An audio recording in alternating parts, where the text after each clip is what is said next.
really matters? That might be the most important question you can ask. So let's talk about it. Welcome to What Really Matters podcast, Everyday Spirituality with Karen Wyatt.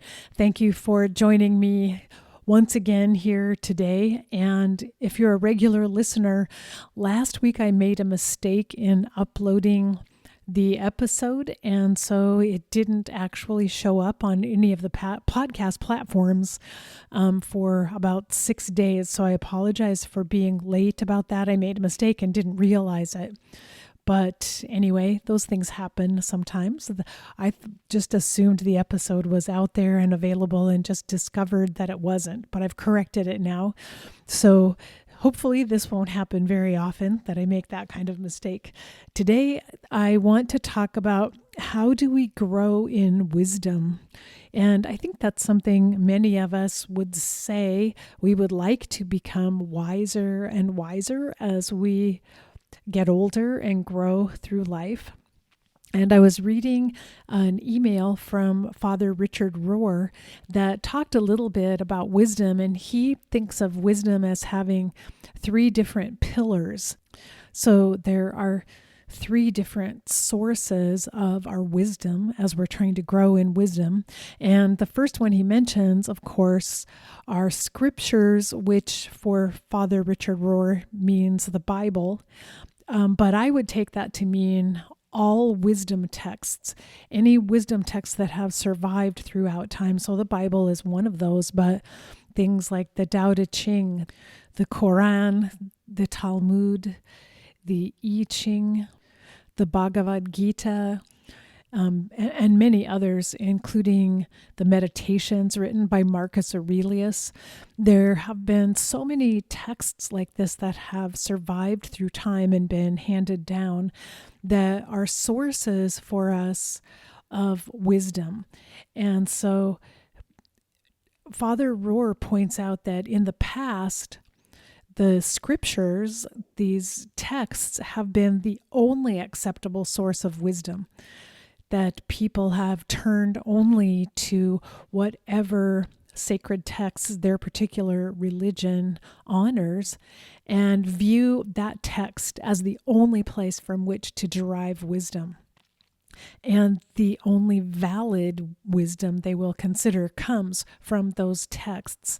But Rohr points out the importance of adding in our experience as one source of wisdom. And he mentions that religions usually disavow the importance of personal experience.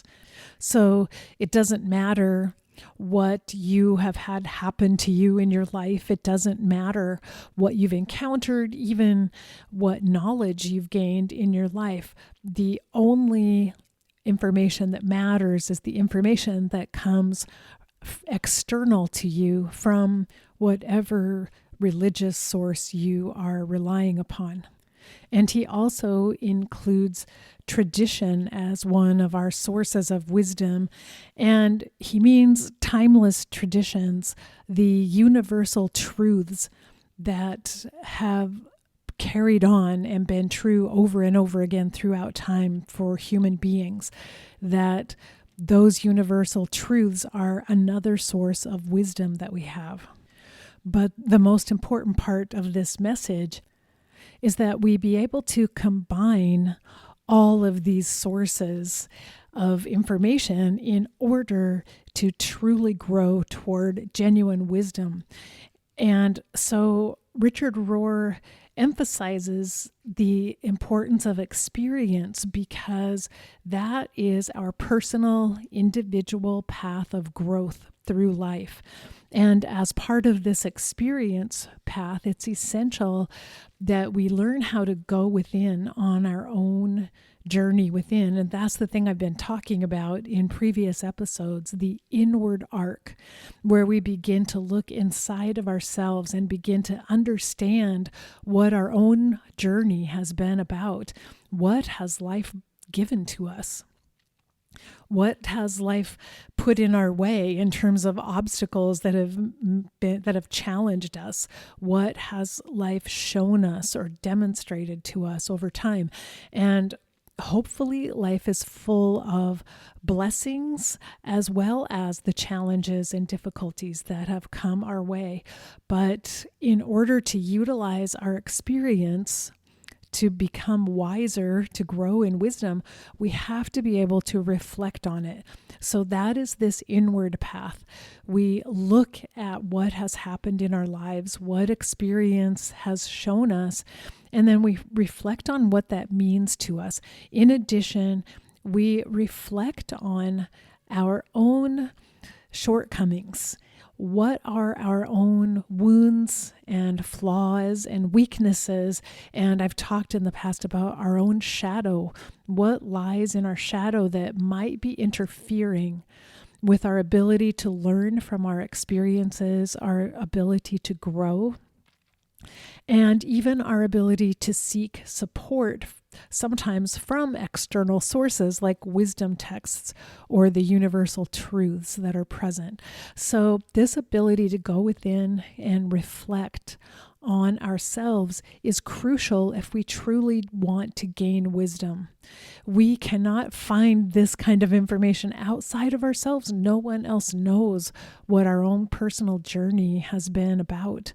That is a quest we have to go on by ourselves. We have to be willing to sit with ourselves, be still at times, look within. We have to be able to write about it, ask ourselves hard questions, really unpack our past history, things that have happened to us, things we've done or said, relationships that we've created and broken. We have to look at who has hurt us and who have we in turn caused pain to. We have to be able to be honest with ourselves about all of these experiences of life. And they are each like a piece of a puzzle that we have to begin to understand. We have to learn the shape of that piece in order to see how they might fit together and where they belong.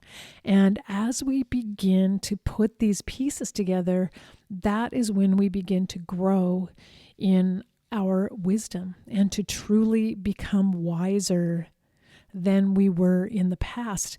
And I believe, at least, that most of us would like to become wiser. So it's important that we don't confuse knowledge with wisdom, because knowledge is something that we take in from outside of ourselves. It's things that we learn from books and from school, from lessons that other people talk to us about and tell us about. Knowledge is essential as well. We have to have a certain amount of basic knowledge, or we can't even utilize things like wisdom texts or look at universal truths. We need knowledge to support our internal growth. So it's essential that we have all of these components in place, that we're doing the external process of learning more knowledge simultaneously as we're going inside and working within ourselves to understand our own path if we truly want to become wiser.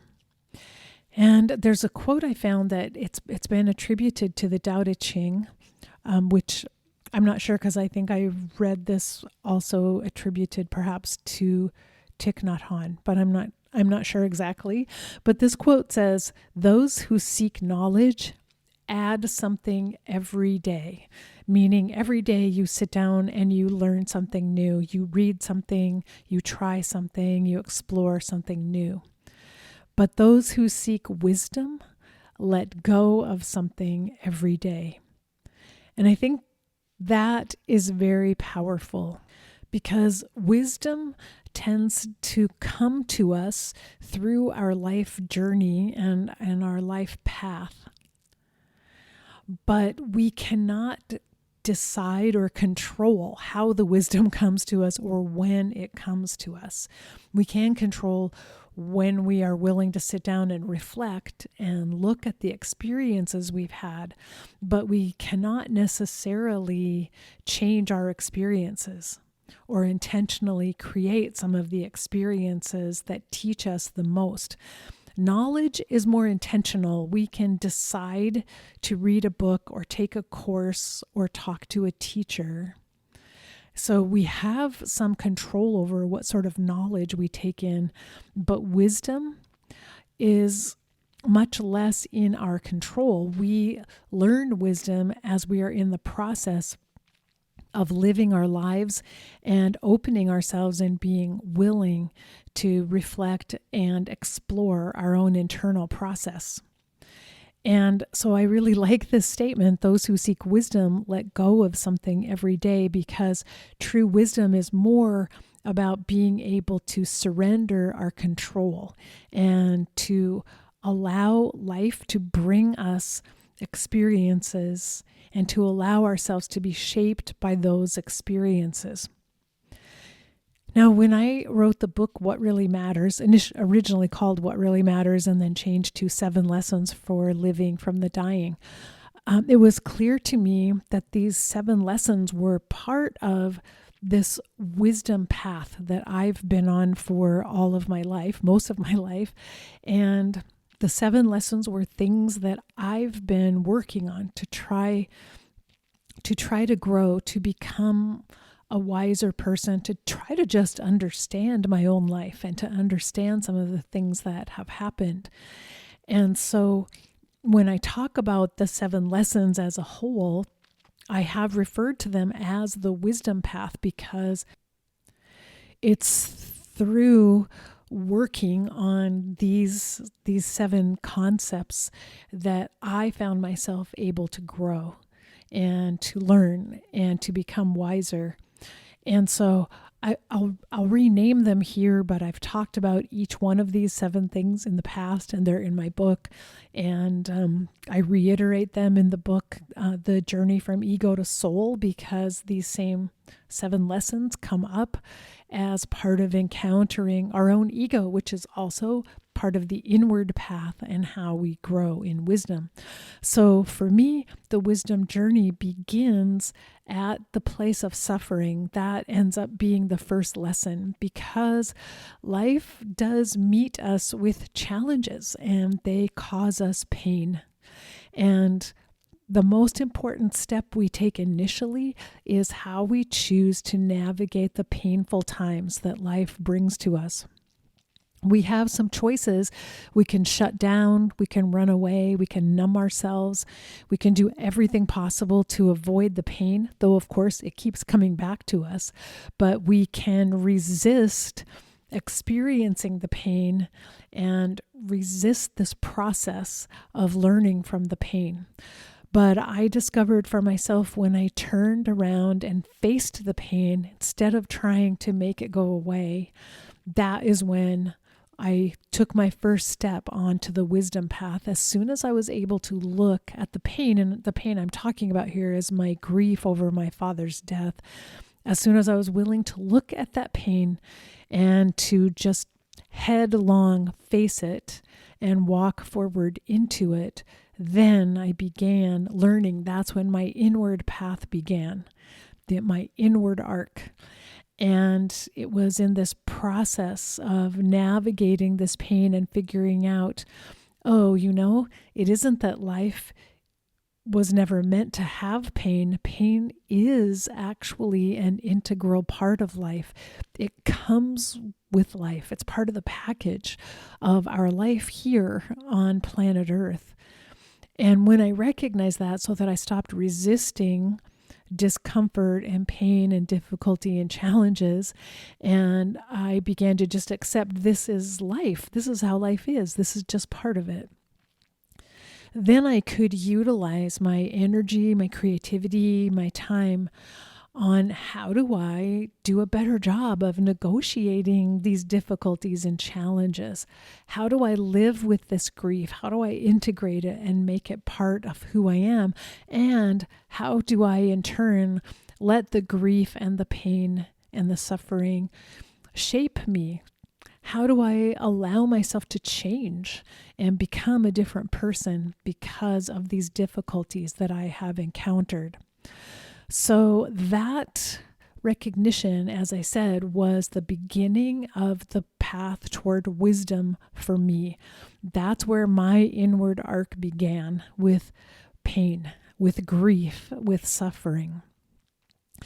And the other 6 lessons that came to me over time were all part of this journey of mine of negotiating and dealing with pain, but they were all, each one taught me something very significant, a significant component I needed in my journey toward greater wisdom.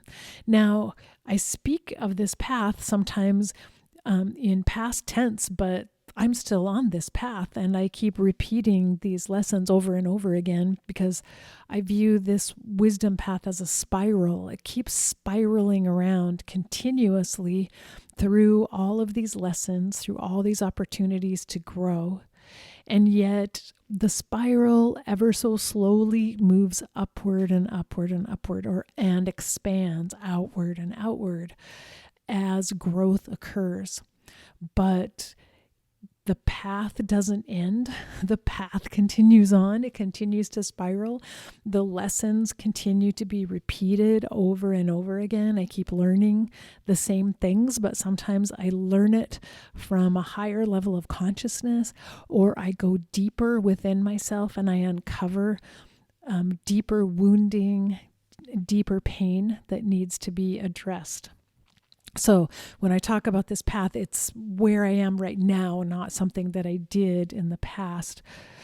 But the other 6 lessons that I learned as I was on this path, first was the lesson of love, and my whole journey in medicine began with this concept of love. I believed in love, and that love is what is needed to heal. And I came to medical training believing that the more love I could bring with me, love that I could share with patients, the better healer I could become. So love had already been very important to me, but after the pain of grief that I experienced, I learned that love is not bliss and joy and happiness. Love actually brings us into the deepest pain, the greatest fear and terror that we can ever know. When we have truly loved with our whole heart, that is when we are the most vulnerable. And so my definition of what love is drastically changed after my father's death, and as I started on this wisdom path and working toward greater and deeper love, brought me to recognize the necessity also of forgiveness. Love requires us to forgive because love brings us into places where there is disappointment and pain and abandonment and betrayal. And there's a need for us to forgive other people, to forgive ourselves, to forgive the universe, to forgive life itself for the fact that our paths through this existence are so challenging and so difficult at times. So forgiveness is the 3rd lesson. The 4th lesson I learned after that is the lesson of being in the present moment, presence. And I really wasn't able to be in the present moment very much until I began to forgive, because I realized the more I held on to pain or anger or resentment from the past, the more I stayed stuck in the past. My energy and my attention and focus were on the past. And as soon as I began to let go of some of those experiences from the past and those old wounds, and again, this is from going on that inward journey and examining my own shadow and looking at things from the past. Once I began to heal some of those old wounds and let go of my attachments to the past, that's when I became more and more able to fully enjoy the present moment and to learn how to experience life through this moment right here, right now, what's happening right now. And this place, this moment is where love exists. This is where joy is possible, this present moment. So that became a whole new sphere for me to explore once I began to release some of my energy from the past. And as soon as I began to be in the present moment more often, to spend more of my time in the present moment and connect with the present moment, I also began to explore purpose and the idea of, why did I come here in the first place? Why am I here? What is my life about? And when you view purpose through the present moment, instead of as something that's going to take place in the future, it changes. And you suddenly see what I think of as your inner purpose. Like, what did your soul come here to accomplish or to learn? Not so much what job did you come here to have? What career did you come here to pursue? So I began to see that the purpose for my life is more and more to learn how to be in the present moment and how to experience love. Greater, deeper, stronger, wider love than ever before. That I interpreted as my inner purpose, the reason for my soul existence, my consciousness existence here on this planet. And it turns out that the outer purpose that I chose for myself to become a doctor was a good place for me to work on that inner purpose. It allowed me lots of opportunities to practice love and to work on expanding my capacity for love. And the very next lesson that I learned after purpose was the lesson of surrender. And again, that's this concept of letting go of things, letting go and allowing life to flow instead of trying to control it all the time. And that, again, if we want to grow in knowledge, we can be attached and take control and choose what we learn and study. But if we want to grow in wisdom, we really do have to let go, and we have to allow life to happen and focus on negotiating and navigating what is happening in our life right now, in this present moment. And that's much more about being in the flow of things, letting life take us places and move us along here and there, even when we're scared and uncomfortable, even when it doesn't make sense to us. And it's in that moment when we are in the flow of life that we can begin to see little sparks, little synchronicities, little moments of connection that can be very powerful for us. And then the seventh lesson that I learned is the lesson of impermanence, which this brings us all the way back to the suffering. Impermanence, the fact that life is fleeting and short. Nothing lasts. Everything changes in this world. The people we love die. We die. Everything that we thought we had or owned or had accomplished, everything dissolves, everything fades, everything changes. And we have to be willing to live fully in this world and in this life where everything that we reach out and touch with our hand, we can hold it for a while, briefly, but it will fade, it will change. It's not permanent. It won't be here forever, just as we won't be here forever.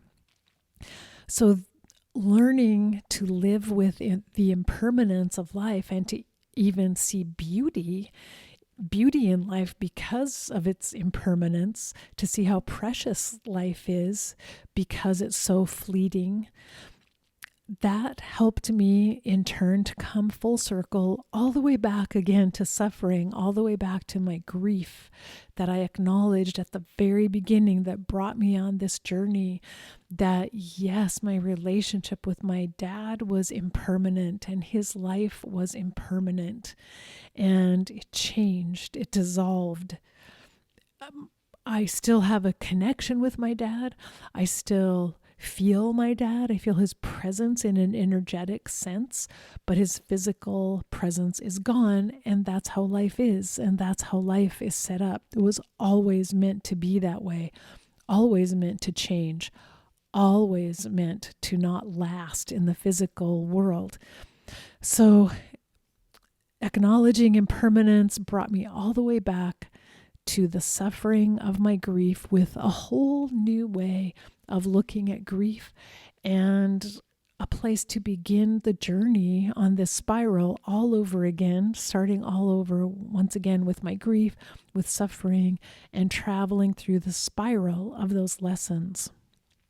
So in my way of seeing things, those 7 lessons are the universal truths that seem to be present in all cultures and all societies for all humans. These are just the human concepts that life brings to us, that if we are willing and able to look at them and explore them on our inward journey, they can help us grow. These lessons and these ideas can help us become wiser, can help us move to higher consciousness in our own lives.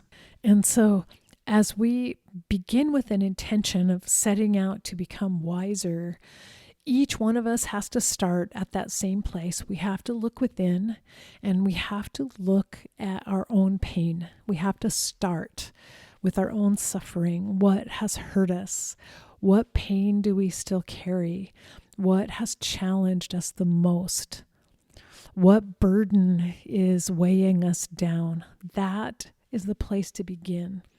And to begin walking into it with open eyes and an open heart, and allowing it to be integrated, allowing it to be part of ourselves, allowing it to change us, allowing it to shape us. That's how this journey of wisdom can begin. And so we're using life itself, our experiences, as the fuel for our growth and for our wisdom. This is the palette that is going to shape us. But for support, we have all of those wisdom texts that I talked about, and we can read them. We can read these inspiring quotes. We can read the teachings from ancient people who struggled with all the very same challenges and difficulties that we have in life. And we can gain insights and inspiration and support by reading those texts. And then we have these universal truths of these lessons, these 7 lessons, to use as guideposts along the way to remind us to pay attention and to see where we need to go next and what we might need to explore next on our own wisdom journey.